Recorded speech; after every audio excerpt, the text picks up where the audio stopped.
Good afternoon students. हम class 6 की बाल राम कथा पढ़ रहे थे। हमने पिछले चैप्टर में पढ़ा लास्ट में कि जो हनुमान जी हैं वे पवन पुत्र हैं और जामवंत ने उनको उनकी शक्ति याद दिलाई कि जो ये सामने समुद्र है वो हनुमान जी ही पार कर सकते हैं। तो सबकी आंखें हनुमान पर टिक गई थी। अगला चैप्टर है लंका में हनुमान। अब जो हनुमान जी थे उन्होंने पर्वत शिखर पर खड़े होकर उस विराट समुद्र को देखा। फिर पूर्व दिशा की ओर मुंह करके अपने पिता को प्रणाम किया। उसके बाद छलांग लगाकर समुद्र के ऊपर उड़ चले। महेंद्र पर्वत जहाँ से उन्होंने छलांग लगाई थी, छलांग लगाने से पहले वो बिल्कुल शांत था, लेकिन हनुमान जी के छलांग लगाने से पर्वत जो है दरक गया। पेड़ कांपकर गिर गए, बड़ी बड़ी चट्टानें नीचे लुढ़कने लग गई। अब जब वो उड़ के जा रहे थे तो समुद्र के अंदर एक पर्वत था जिसका नाम था मैनाक।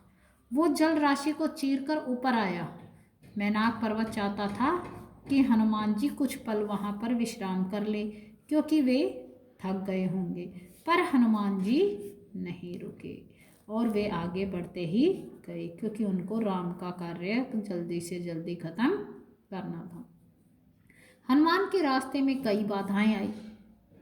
राक्षसी सुरसा मिली, वह हनुमान को खा जाना चाहती थी, लेकिन पवन पुत्र हनुमान ने उन्हें चकमा दे दिया।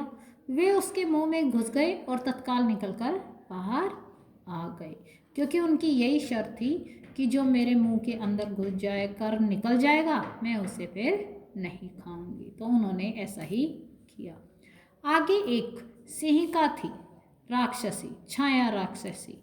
वो क्या करती थी, वो जल में ही हनुमान की उन्होंने परछाई पकड़ ली। वो अचानक आसमान में ठहर गई। तब हनुमान जी को गुस्सा आ गया। क्रुद्ध हनुमान ने सिंहिका को मार डाला। लंका पहुंचने पर वो समुद्र के किनारे उतर गई। दूर से ही लंका को देखने लगी। अब लंका नगरी को देखने के लिए हनुमान जी ने क्या किया, पूरी लंका को देखने की वजह से पहाड़ी पर चढ़ गए। अभी दिन का समय था इसलिए उन्होंने रात तक का इंतज़ार किया। लंका में प्रवेश करना उनको दिन में ठीक नहीं लगा। अब जब शाम ढल गई तो वो नगरी में प्रवेश किया। उनका अनुमान था कि सीता महल में ही कहीं होगी। अब वो सैनिकों से बचते बचाते महल में भटकने लगे। वहाँ पर जो भी कोई राक्षस सोया था उन्होंने सभी सोते हुए लोगों के चेहरे के पास जा जाकर देखा, लेकिन सीता जैसी तो उन्हें कोई भी नहीं थी। अब वे रावण के कक्ष की तरफ चले गए। वहाँ रावण और उसकी पत्नी मंदोदरी थी, लेकिन सीता वहाँ भी नहीं थी। उन्होंने लंका में एक एक करके सारे राक्षसों के घर छान मारे, पशुशालाएं देख ली, पर उन्हें सीता कहीं भी नहीं मिल रही थी।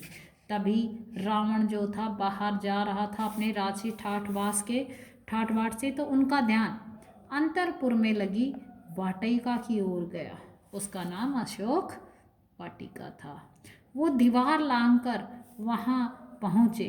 लंका में बस केवल एक यही जगह बच गई थी जो उन्होंने नहीं देखी थी।